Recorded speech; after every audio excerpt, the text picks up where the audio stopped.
Hi folks, it's Tacitus Today, your pushback channel, and thank you for joining this audio live stream. Please listen to this presentation as you would a radio broadcast. In this essay, I'd like to raise a hugely controversial issue, but one that we may be now at a stage in the world where something like this can be floated, discussed, debated, considered. And it's this, that there's about, give or take, there's about 5 million white people in South Africa, and they're roundly hated and despised, blamed for everything. And as the South African nation, the now black-run South African nation, slides into failed state condition, and with all the indicators and of a failed state in place now, it's a corrupt basket case and is hurtling towards oblivion. Is it a reasonable, plausible consideration now to say, well, given that whites are blamed for everything and they're roundly hated, everything whites own has to be stolen by the blacks now? That's the only way. Very, very, very black African way of looking at things, by the way. But why not create a separate state for white people? So for the blacks, this is perfect. Given South Africa, in their view, is now a black-run paradise nirvana, they can get rid of the hated white people and everything the white people own or have. They can get rid of all of that, and they can take it all over and destroy it in minutes. Thus having the gloating satisfaction of sticking it up whitey. And then there can be the white people that can be moved into a separate state with its own borders, effectively a nation. And the white people can go there, or the ones that want to, maybe sometime. White people can go into this white state, and then everybody's happy. The hated white folks have been ousted, and again, the blacks can all live in a exclusively black society, which is, of course, as we know, a paradise and nirvana and so on. Everybody wins. I mean, what could be better? This has got to get the seal of approval of surely everybody. Now, the white-only country, of course, would very quickly become well-run, orderly, prosperous, and lots of the murder rate would be very, very low. There'd be a huge amount of community social cohesion. Everyone would be focused on doing their jobs and so on, and it would become very quickly a prosperous nation, and then would encourage the envy and the jealousy of all the black people around it. But this time, the white nation, being white only, would be able to defend itself and exist without unnecessarily undermining its own productivity and wealth and so on.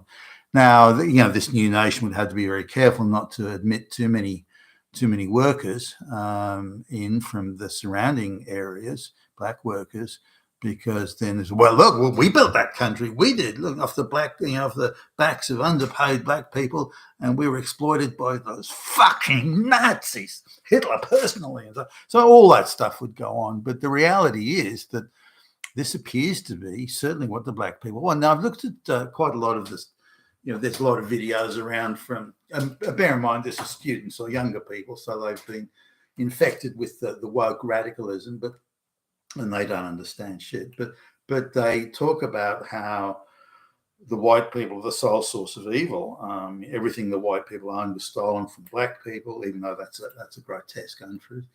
We, the black people, built everything and the whites just took it. Another grotesque untruth. But it doesn't matter. But the whites are so widely hated. Everything the white people have, whether it's a farm or whatever it is, a house, that's ours. That belongs to us because you stole it from us. And that attitude is pervasive, not simply in amongst students, but among the political class in South Africa, the black political class, and also the black public service, black-run public service, and just the disaffected, unemployed black people in South Africa also, very much, why am I unemployed? And Is it because I, I flunked out of school, couldn't be bothered to do anything? Is it because I was a 13-year-old murderer or something? No, it's not any of those reasons. It's those damn fucking white people. They took it all. I'm a victim here. So is it better to create it? Now, we're in a unique position now in the world today, and given the shifting balance of power in the United States, and really the exposing of US aid and all their corrupt payments.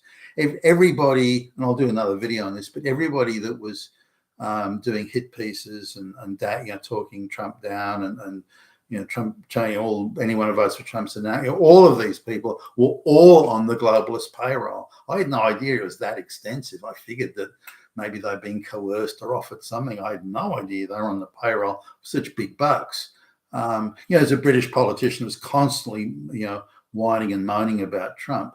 And it turns out that both he and his wife are the CEOs of NGOs that were completely funded by US aid and were doing very nicely things. As far as I can calculate, at least, their combined income was close to $1 million a year, just fronting for these phony, fake, corrupt NGOs that were themselves just perpetrating all sorts of further corruption downstream. And so no wonder they were whinging and moaning about Trump and trying to tell everybody, Hitler is coming, and this sort of thing, because they themselves were benefiting. And anyone, really everyone who was against Trump was on the payroll of US aid. That's how big it was and is, and how it's being unwound. That's the enormity of the corruption.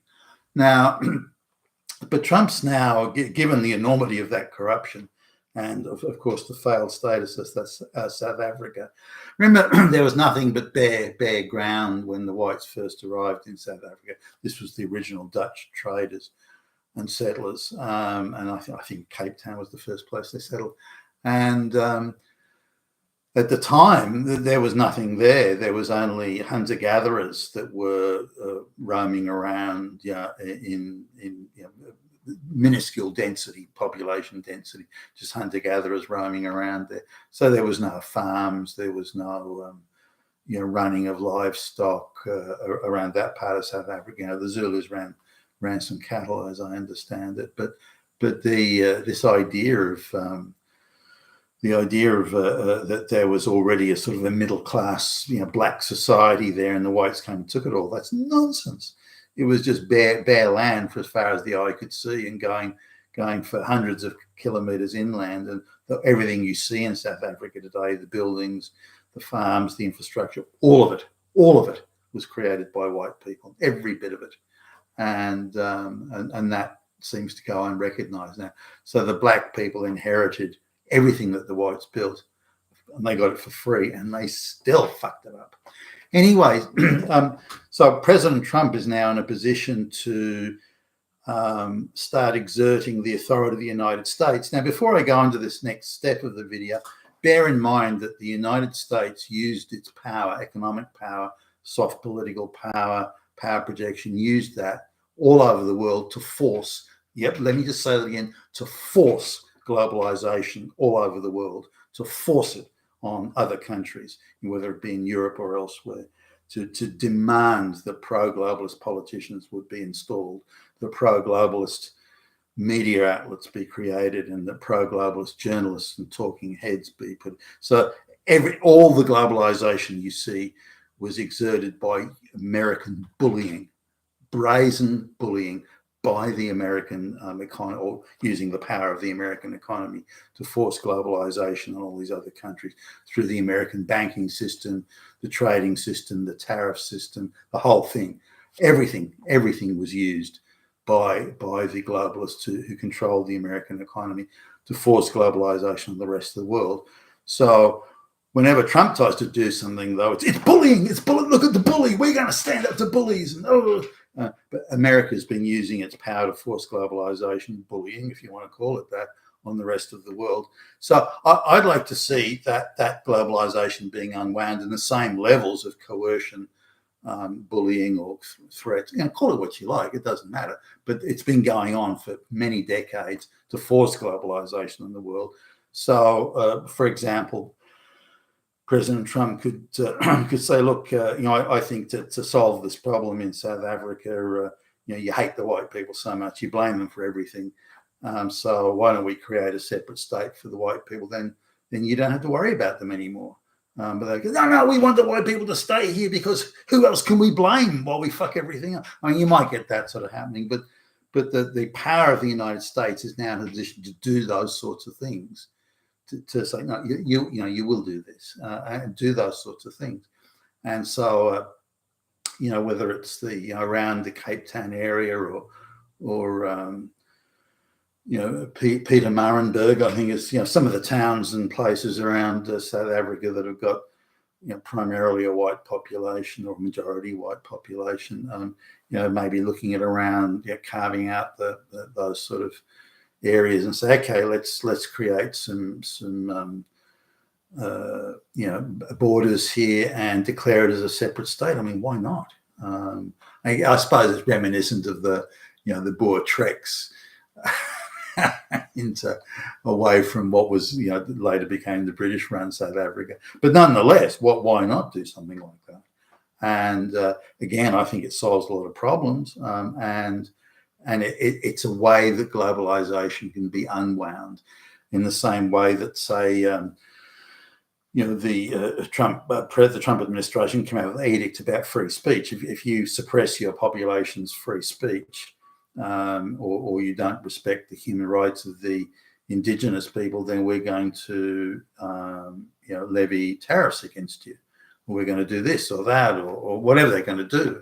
And so the power of the US can be used just as it was used to force globalization in the world. It can now be used to take globalization off the table and to unwind globalization in the world. And this is critical. And we can only, well, I for one can only hope that the Trump administration is now in a position to do this. And the USA thing really exposed, I think, the extent of the international globalist corruption going on. So President Trump and his team can start to put this on. For example, it can be things like, in Britain, if you simply declare the local white population to be Nazis and you suppress their free speech and arbitrarily lock them up, we will put severe tariffs on you. There are things we can do to make you regret doing that. You're under control of the globalists. Well, we're going to make sure you're now not under the control of the globalists. And so on, and also removing, say, well, look, you've got 2 million illegals in the country, you will deport them, and you will do it over and so on and so forth. You will no longer give government benefits of any type or any sort to anybody who's arriving from a third world country, and all these people would self-deport.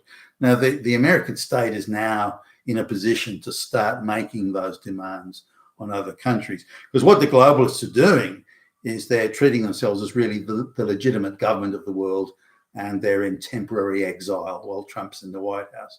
They're just in temporary exile, so they're effectively moving their power around into Britain and Germany and Australia or wherever. They're just moving offshore into that. We'll just wait it out. We'll wait till Trump's done. Now, I don't think it's going to unfold that way. I see very much a future where, for example, Vice President J.D. Vance becomes the next president. So it's quite possible that there could be 12 years of anti-globalist administration in the United States, and not a minute can be wasted in unwinding globalization, because already their plans, the globalist plans to simply move. We're the legitimate world government in exile, and Trump is not the legit. That's their attitude. And so they're again moving their power centers, influence centers off into places like Britain and so on. So I think the Trump team needs to go chase after them there and make sure they don't have time to set up those power centers and influence centers, and to prevent them from inflicting their globalization on other peoples around the world in the meantime. Being with Tacitus today, your Pushback channel. Thank you for listening.